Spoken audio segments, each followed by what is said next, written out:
This is Rosie with another episode of Ask Rosie. Today's question comes from Henrietta. She asks me to tell everyone my story about Chester the fish. Thank you, Henrietta, for asking because I love telling this story. One day, I went up in the mountains to investigate a case involving a very old abandoned castle. Passersby claimed to have seen furniture flying out of the small windows, but when others checked, nothing was ever found. Others reported hearing the sound of a piano playing classical music.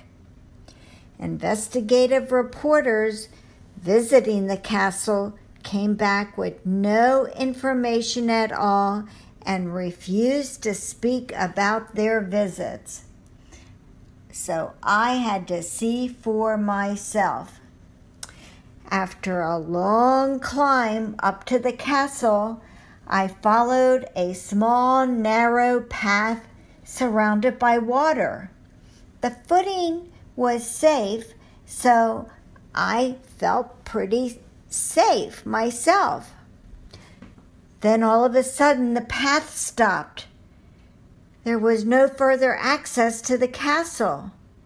I knew I could swim, but it was getting dark and felt it would be a big mistake to go further.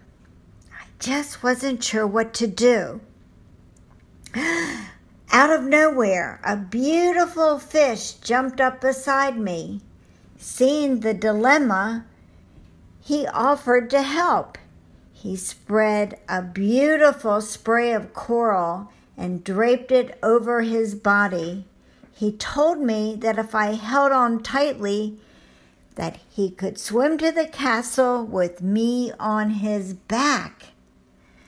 What happened was once I went into the castle, so many news reports there, but that's for another day and another story.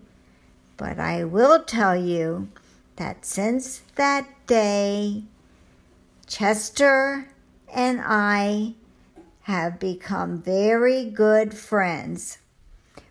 Well, Henrietta, I hope you enjoyed my story.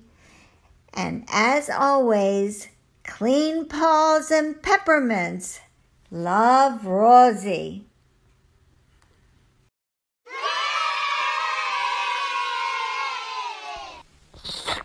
Go.